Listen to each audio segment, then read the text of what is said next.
Hey everybody, welcome back. It's business and it's time to cover the other half of the matches that happened last fight night. So I am uploading this today for a specific reason, and that's because it's fight night.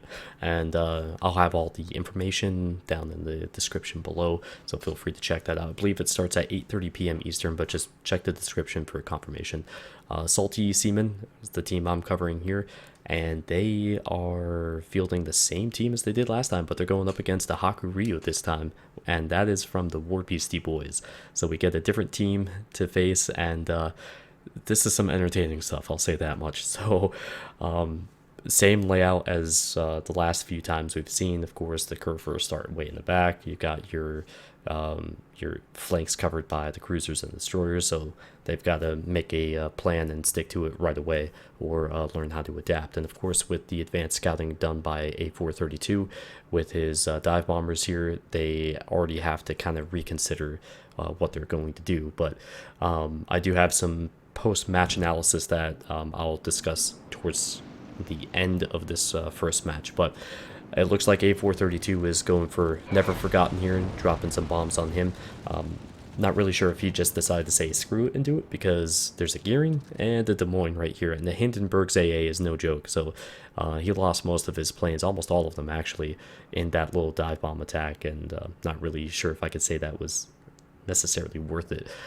Curiously, IA Dave is in his Moskva right behind the big island here, and that was really interesting to me because it always seems like the Moskva is a ship that kind of requires a little bit more range.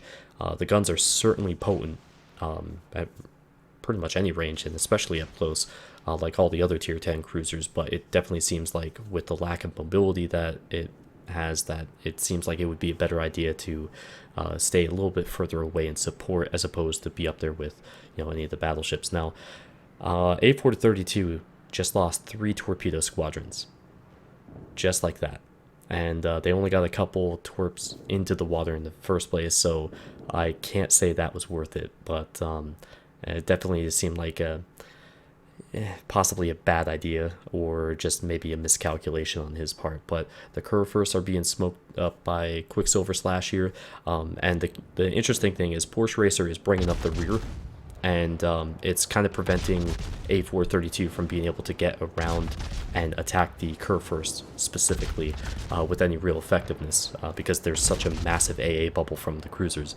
Now Neltec got spotted here, and then they pop radar and keep him spotted, and it, unfortunately for Kami and the Yamato here, that smoke is just off to his right, which, I mean, granted, at least at the moment it wouldn't make any difference, because he's radar detected anyways. But Neltec is just about ready to go down right there, and look at the volume of fire coming in. So that's really good concentrated effort there.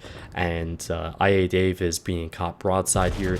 There's going to be some serious hell to pay for that, of course. So he's lost a little bit of health, and we've got more salvos coming in, because of course they're going to go for the easier target, the broadside one that they can inflict the damage upon, as opposed to the bow forward target that Kami is presenting here, which is going to be a lot more difficult to inflict damage upon. So Never Forgotten gets torpedoes off against Kami, and also they did take some damage from A432's torpedo bombers, but not enough to stop this push.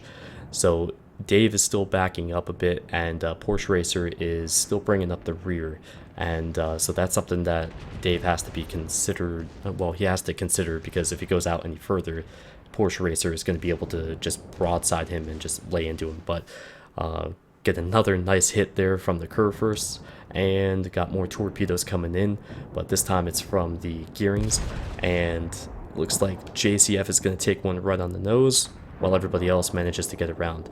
So let's see, WARBEASTY boys just lost both Kami and Dave, so pretty quickly there. And now Swagger is kind of left on his own here in the center of the cap, and these guys are coming around rather quickly for him. So Never Forgotten does go down to Kami Samurai's fire set by the secondaries, and Frog actually jumped in front of Akak here to throw torps at Swagger, while Swagger returns the favor and throws some shells at Frog. So Tideson's up at the top, seeing if he can get some work done here against these guys, but he's taking a hell of a lot of damage. And meanwhile, Backwards logic is coming in, and it kind of looks like he's avoiding the ram at the last second, but a bit too late for that. So both he and Swagger go down.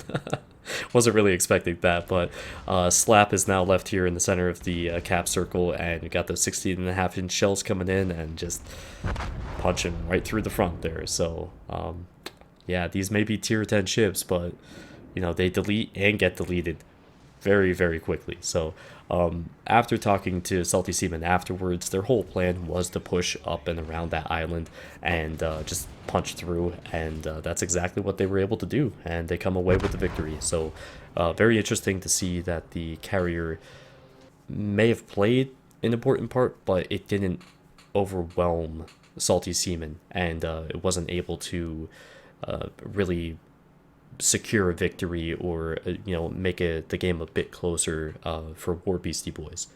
So let's move on to round 2 here. We have Titan in that gearing that's heading to the north, and everybody else is kind of pushing over towards the center here, or at least initially. And I am covering the WARBEASTY boys, their side of this, while Door is covering the Salty Seaman. So interestingly enough, we have poor Dave out here on the flank all alone. And again, as I said in the previous match, you know, to me, the Moskva has consistently seemed like one of those ships that's a support ship, so you want to stay at range with it. And I mean, especially because it's a cruiser that handles like a battleship. And unfortunately for Dave, he's starting to take some attention here from the enemy team, and we already have some torps coming through the middle here from Titan, and you're going to want to watch him on the minimap. Try to pay attention to his positioning and you know, what he's able to contribute in this match. So A432 is bringing his planes up. He does get a spot on the Des Moines and also on Frog's gearing. So it goes to show you, though, when we cut back here in a second, that if a tier 10 carrier wants to inflict damage on you, he's going to do it. And so long as you're alone, of course, because up at the top we see Porsche Racer taking some damage. He's already taken 1 torp, and there's a couple more going right into his side.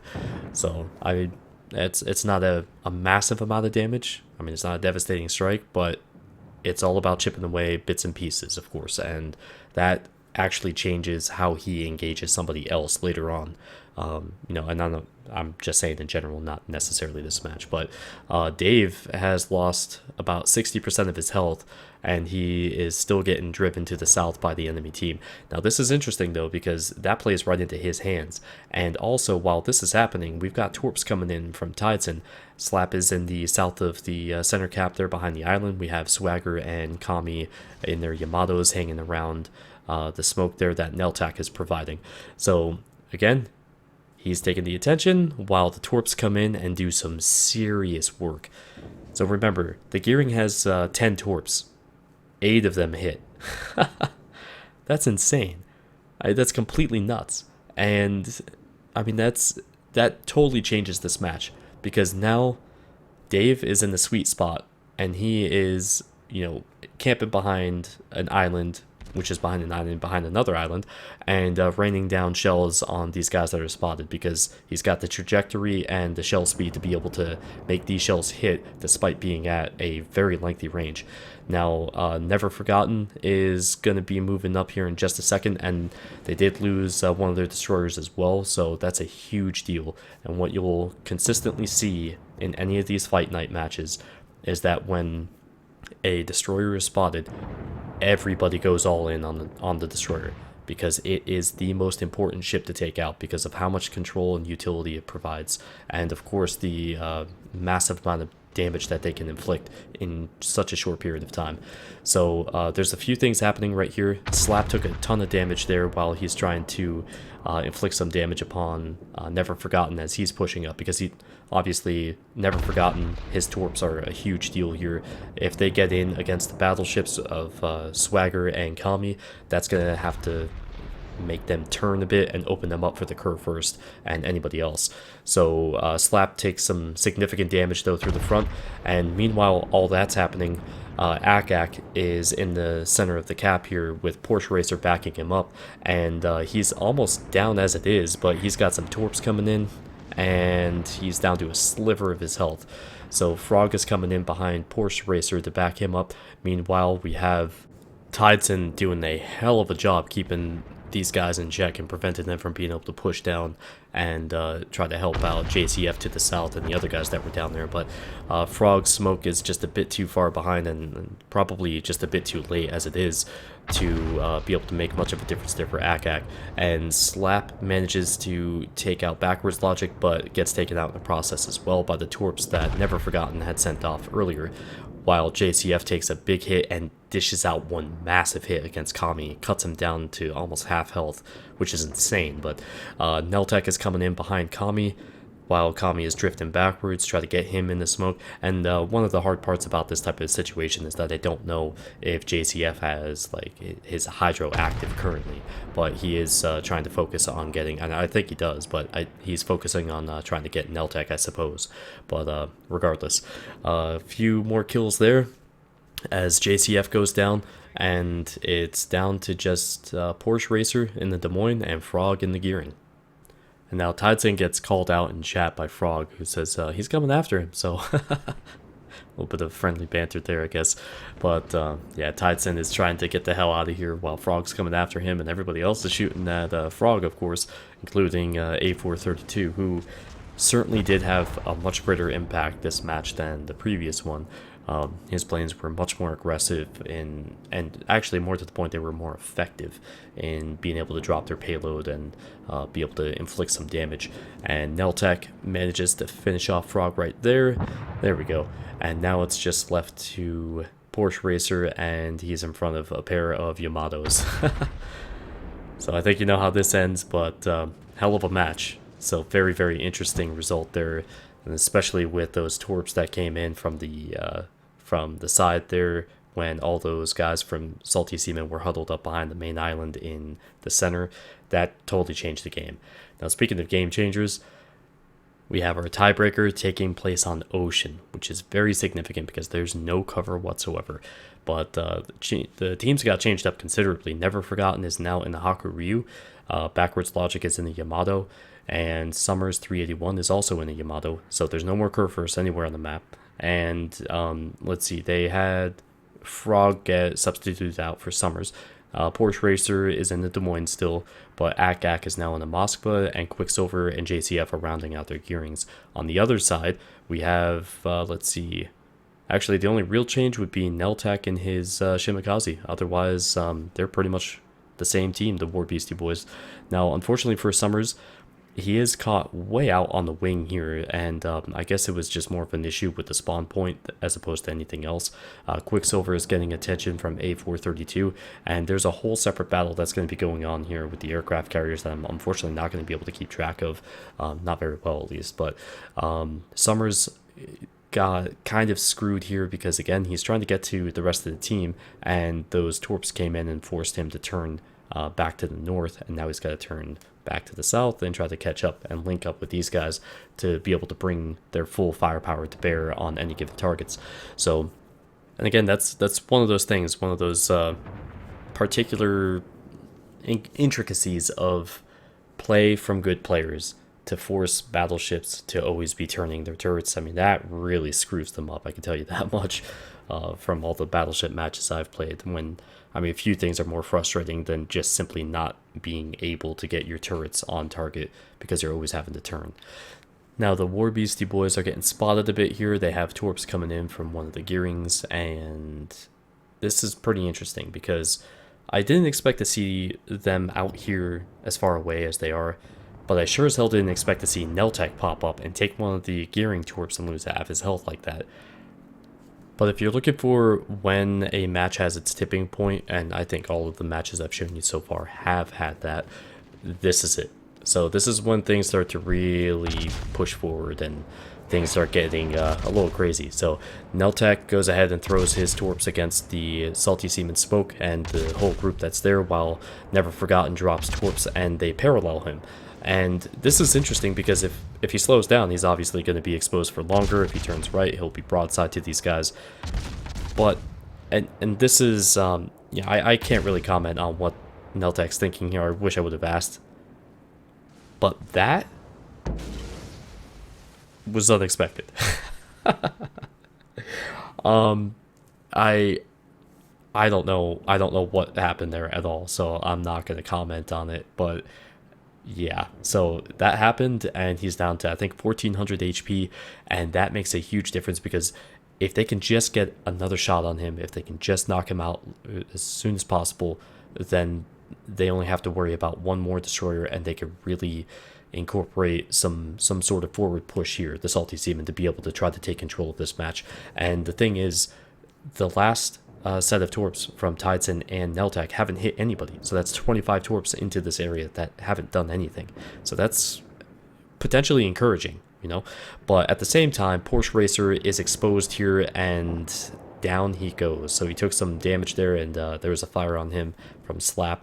Now their luck unfortunately starts to run out a little bit here with the torpedoes, as Quicksilver Slash takes a torp right in the booty, and that's just not good. And of course he is still spotted by Slaps Des Moines, who he's really exposed, and Kami manages to finish off Quicksilver there. But yeah, I'm not entirely sure where Tideson is in relation to Swagger and Slap, but it seems pretty strange that these guys are left out here wide open with no real smoke cover. But again, I don't know his position. But regardless, Akak manages to finish off Slap after he took a ton of damage there from the battleships, and Salty Seaman look to potentially be able to get back into this as Neltec gets spotted, and there's some fire coming in against him. They still need to start trying to get some work done here against either of the Yamatos and see if they can finish those off. But at the same time, unlike the previous set of torpedoes, these look like they're going to do some damage as Akak finishes off Neltec and the Shimakaze. So one torpedo, two against Summers, and a few against Backwards Logic as well.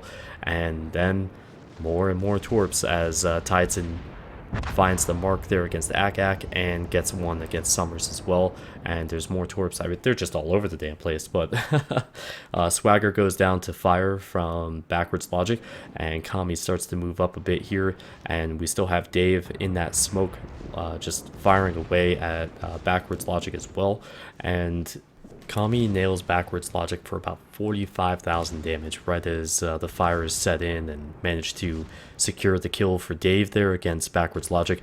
Now, you would think that turns this completely in the favor, like firmly for the WARBEASTY boys, but given this situation, JCF is still alive in the Skiering, and you still have Summers in his Yamato as well, and of course the carriers at play too. So this is a last-ditch effort for Salty Seaman to make something happen, as we now finally see where Tideson is in the center, if only for a moment. Now JCF launches his torps out, and I don't think there's really any chance that they were going to hit Dave's Moskva as he was heading out towards the center and then turned back in to avoid them. And Kami just stays bow forward and takes one on the nose. So that's the best way to do it, of course. But now that JCF is exposed, Kami finishes him off, and it's really just Summers here to try to deal with this. And it's pretty safe to say that this is a pretty shitty situation to be in, as torps come in from Tideson from the center, and there are planes somewhere out there that are looking to make a run as well. But Dave is creeping up closer and closer, and so is Kami, but a bit too late for Summers as he gets taken out by A432, and Never Forgotten decides to come in towards the center and seal the deal here. So yeah, these matches were pretty damn good, and the use of Ocean as the tiebreaker is awesome because there's no cover, so it really changes things and forces people to just get into the fight and deal with it. So WARBEASTY boys win. They get 4 Fight Night coins. Salty Seamen get 1. And the teams that'll be, as far as I'm aware, there will be 6 teams for Fight Night tonight. And check the links in the description below, of course. But NATO, Kantai, Lazy Plumbers, Salty Seamen, WARBEASTY boys, and Team Special Forces should be involved in this one tonight. I don't know who's going to be doing the commentary, but I hope it's a lot of fun for you guys watching it. And I certainly had a hell of a lot of fun covering these matches. So either way, thanks for watching. I will try to get back to some of my usual content. I still have the gearing and the Bismarck overviews to come up, and I'm looking forward to that. But thanks for watching today, guys, and I'll see you back here soon. Take care.